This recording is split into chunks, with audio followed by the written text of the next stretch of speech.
here. Today we're going to be talking about spirit animals, power animals, totem animals, whatever else you may call them, hence my lovely antlers and my elf ears. So there are many different terms for spirit animals, animals that lend us spiritual power, and before I get into that, I first just want to acknowledge how much of an honour and privilege it is to share this planet with so many wondrous creatures. Each animal, no matter how small, has its own unique piece of wisdom to share with us, and so it is our duty as humans, as people who share the planet with them, to learn from them, honour, respect and protect them and the natural world that they live in. I believe so strongly in the power of nature, and animals, including human beings, I believe are just an extension of Mother Nature and all that she has to share with us. They are the words she uses to communicate with us. Every species on this planet is an emotion, and within each species, each animal is a different expression of the same emotion. This is why no two animals have exactly the same energy signature, even when they are a part of the same species. So I just wanted to start off this video by acknowledging the profound value we can all derive from nature and the animal kingdom,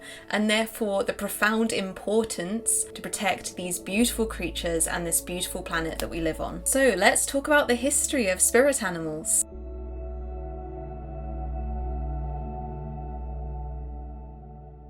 The term spirit animal descends from Native American indigenous spirituality, and it is important not to divorce that term from its history. Indigenous peoples' relationships with animals are the result of tens of thousands of years of connecting to their environments. The non-native concept of spirit animals has of course risen significantly in popularity, but whilst we learn to explore this concept and see how we can utilise it for ourselves, derive its benefits for ourselves, it's important that we always treat it with the respect it deserves, with its long, ancient, powerful history in mind, and not trivialise native relationships to the natural world. Indigenous peoples strive to be respectful of their environment, and for this reason, a lot of them believe in taking only what is needed from nature and no more, so that they can preserve the habitats of the animals to the best of their ability. That is their way of honouring and respecting the animal. So to respect Native Americans and indigenous peoples and animal life, the best thing we can do is not try to claim these practices as our own, not try to culturally appropriate them, but instead to work to support our own local environments through advocating for animals and their natural habitats.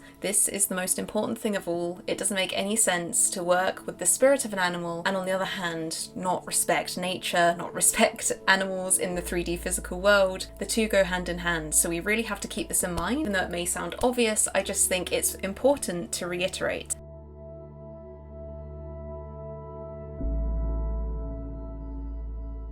So what are they? What are spirit animals? What are totem animals? What are power animals? What are animal spirit guides? There are so many different terms and it can get so confusing, overwhelming and intimidating, but hopefully after this video you won't feel that way so much. So there are a lot of different terms and a lot of different people define these different terms in different ways, but after having done a fair bit of research and years of doing my own practices with spirit animals, this is what I believe overall the definitions generally are seen to be. So a power animal is more of a new age neo-shamanic belief of the spirit of an animal showing up to, in essence, give you its power, lend you its power. It's typically seen as more of a temporary thing, but it really depends on what you're going through in your life, how long that animal needs to be your power animal for. But essentially power animals will show up in your life at a specific time in your life when you need their specific area of expertise, if you will. All animals are adapted to survive in different environments and have different characteristics, and we can relate these to our human lives and what we might be going through, learning from the ancient wisdom of these animals. So for example, I might be going on a date where I want to look very beautiful and show off a bit, and so for that day I may have the peacock bird, for instance, show up as my power animal, or I may be going for a job interview where I want to be particularly confident and courageous and demonstrate leadership qualities,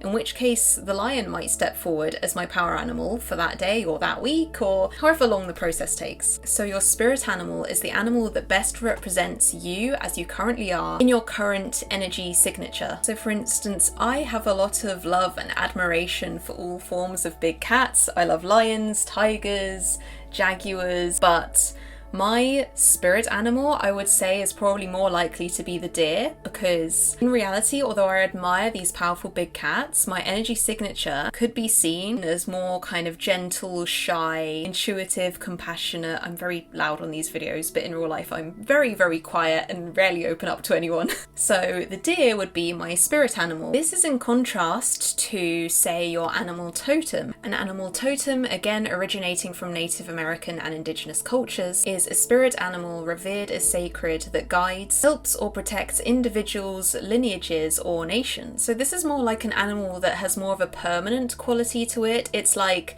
your main life partner as opposed to one that just shows up for a day or two. It is your permanent partner, your teammate, who you always need to call on the energy from to help you handle life. So for instance, I have always known that the tiger was pretty much my totem animal since I was a very young child, and the tiger isn't necessarily that close to my energy signature as I am in the world. But what it is the perfect teacher for me, because I have always been very intuitive and very in tune with my emotions, and what can happen with me is this can be a bit of a weakness. I can feel a bit overly sensitive, a bit too overly emotional, and I can feel sort of paralyzed and overwhelmed a lot of the time, and this can mean that I struggle to really achieve and push myself forward and do things. And the tiger, as a spirit animal, is one who teaches you to be intuitive, be emotional, but also in a way that is very strong and empowering. So the tiger spirit animal here, stepping forward as my totem, is really teaching me about how I can use my innate qualities that I've always had to my advantage, to be powerful and bold and beautiful in the world. So you see how this kind of complements my deer energy, which is also intuitive and sensitive, but it's a prey animal, so it's not weaker per se, but it's just a little bit more of a fragile energy, and so I need the tiger to really protect me and give me that strong, more badass energy, for lack of a better term. It's also interesting to remember that of course certain nations also have totem animals. For example, the United States has the bald eagle, the United Kingdom has the British lion, and Russia has the bear. I think these animals are designed to serve an aspirational purpose within those nations, as a symbol of what they hope to achieve and be seen as by the rest of the world. So in line with this, I also think that an individual's totem animal will come forward as the animal that is aspirational to them. It's like its energy is similar to theirs, but it's kind of what they aspire to be, the best version of them.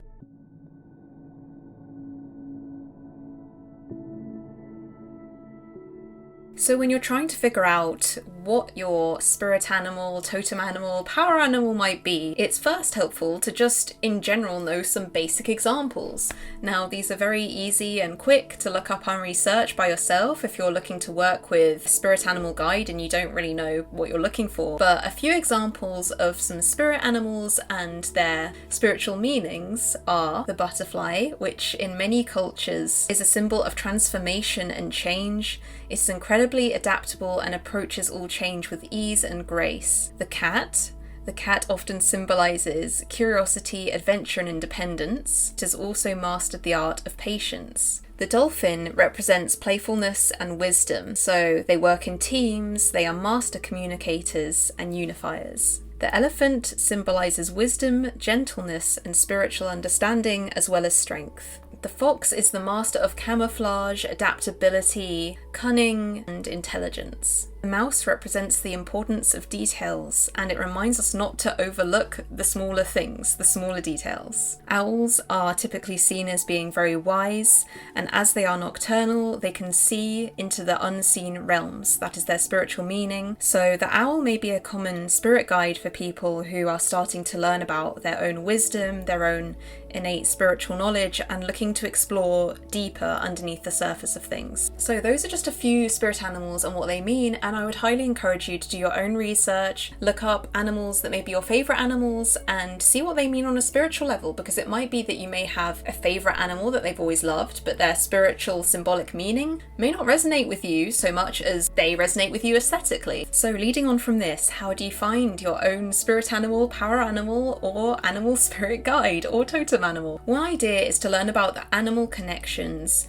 in your own family history and in the place where you grew up in. So take the time to investigate the different animals that are present in your country and your local area and what the common held ancient beliefs about them are or might have been. This can tie into connecting to the local spirits of the land in general, which is also a good idea to do if you're planning to do any magical workings near where you live or other spiritual practices. Another idea is to think of if you've ever dreamed about any animal. If there's an animal that keeps having a recurring presence in your dreams, it's clearly your subconscious mind trying to tell you a message. Maybe this is an animal whose energy you could benefit from having more of in your own life, or an animal that you fear, maybe because it actually has something to teach you about your shadow side. So this is very, very important to look at and examine, and can really help to give us some of the wisdom that the animal kingdom may be trying to show you. You can also think about your past connections to certain animals. So of course for me, I've always grown up being absolutely obsessed with cats. I have 2 cats now. I had a family cat growing up, so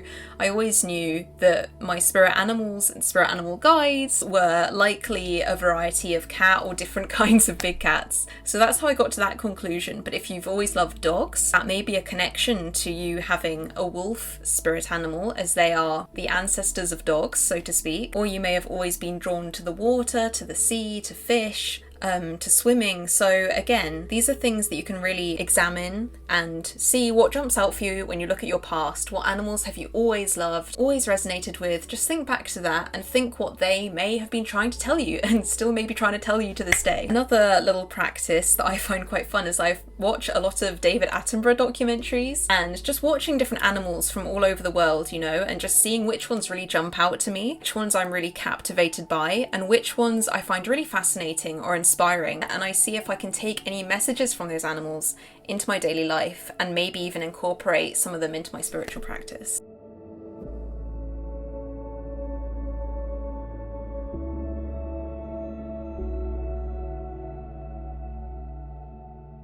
So once you have found your spirit animal, power animal, totem animal, or animal spirit guide, there are certain rituals that you may want to do to be able to connect with that spirit animal on a deeper and more profound level. So I've come up with some ideas for some rituals that you can do to help you connect with your spirit animal. This first one may be a bit unorthodox and it may not be for everyone, but it is something that I thought of and something that I think could be kind of cool for the right person. So with that in mind, the first idea to possibly connect with your spirit animal once you have found it is to explore them through movement and through dance. You could get yourself into a meditative state, put some music on or some other ambient track maybe that reminds you of that animal's natural habitat, and then just begin to move in a way that feels like that animal's energy to you. I'm not necessarily suggesting that you get down on all fours and start barking. I mean, you can if you want, but you know, you can move in a way that just feels like their energies, you know. So are they slow, gliding and careful? If they are, you could do slow and careful movements, you know, and really connect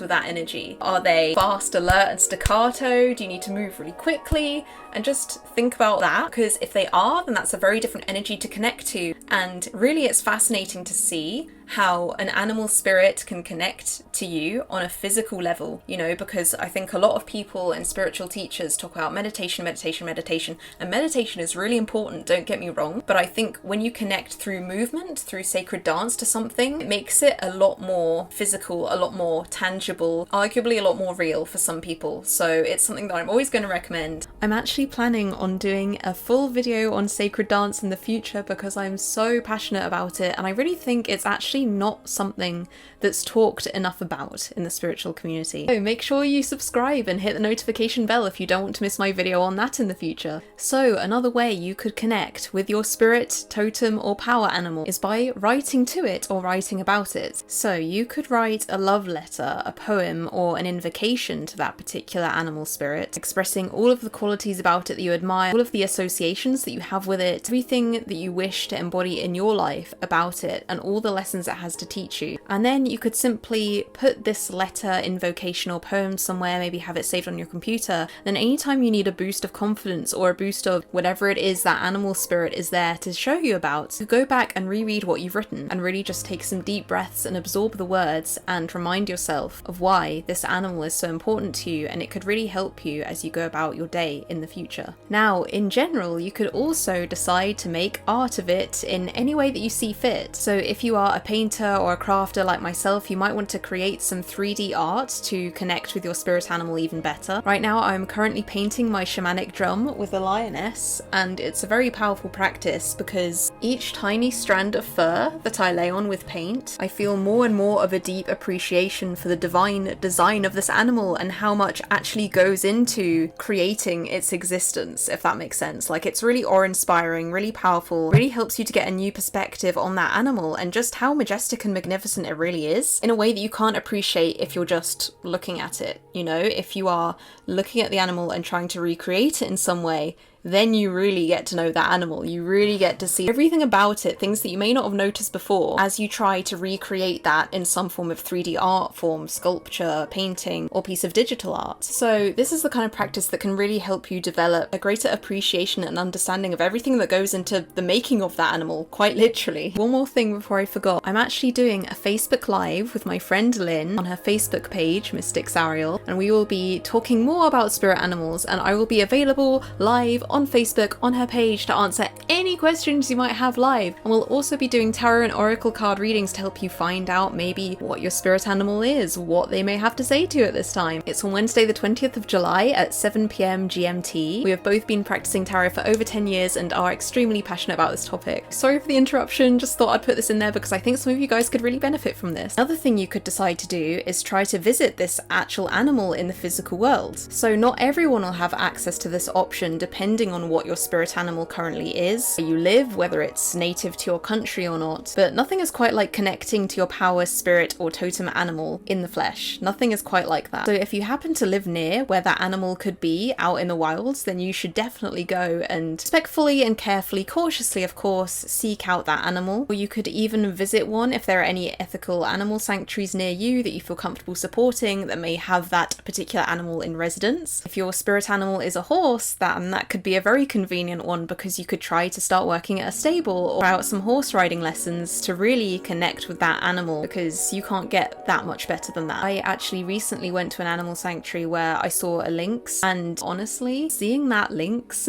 really changed my life, just being able to look at its face in the 3D world, especially knowing that they once lived in the UK as well. Side note, lived in the UK but they were hunted to extinction, and now they still reside in some forests in Europe, but they're much more rare. But anyway, seeing that lynx really just changed my life, just being able to see it on a physical level, and it inspired me to immediately try and start making art of it. And here's another crazy story. So funnily enough, my partner, who is much more of a skeptic than I, actually managed to call for the spirit of a fox to show itself to him one day, as the fox has stepped in as his power, spirit, and totem animal multiple times. So he just has a very strong connection to the fox, and one day he was sitting in his favourite tree and he just decided to send a message through the tree, ask the tree to send a message through its roots, through the ground, to show the spirit of the fox to him. Now bear in mind, I've been living in this area 5 years, he's been living in this area for 2 years, and neither of us have ever seen a wild fox in this area. But the one day that he really deliberately tried to get into a meditative state and call this fox to him, the fox appeared,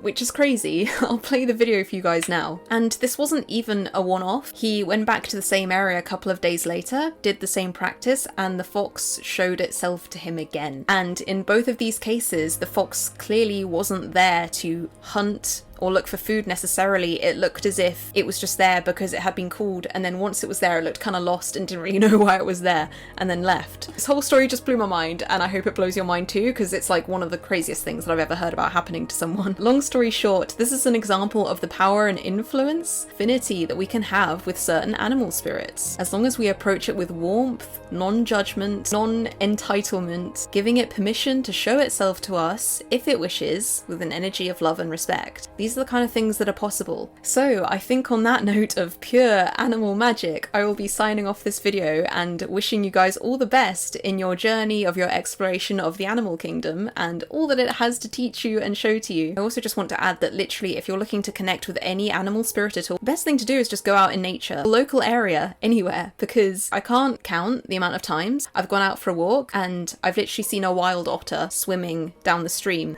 or wild deer's mother and its baby, or a stag, or, you know, a ladybird, or horses. Things that really make your day and just add magic to your day, add animal spirit magic to your day. So I would definitely recommend that as a final extra practice for you guys. Remember to always be respectful, safe, and mindful with your interactions with nature, with the animal kingdom. And of course, make sure you subscribe and hit the notification bell if you like this video, because I will be doing an animal spirit guide meditation coming up to help you really go in deep with your animal spirit guide if you wish. And also that video I'm going to be doing in the future more about sacred dance. So again, please make sure you subscribe so you don't miss my future content, especially because it would really help the channel out. These videos are created for free in my own spare time, so if you leave a like, comment, or subscribe, it really does help me out a lot and it makes my day. So thanks for watching, guys, and as always, I am wishing you all the best on your various magical journeys. Bye!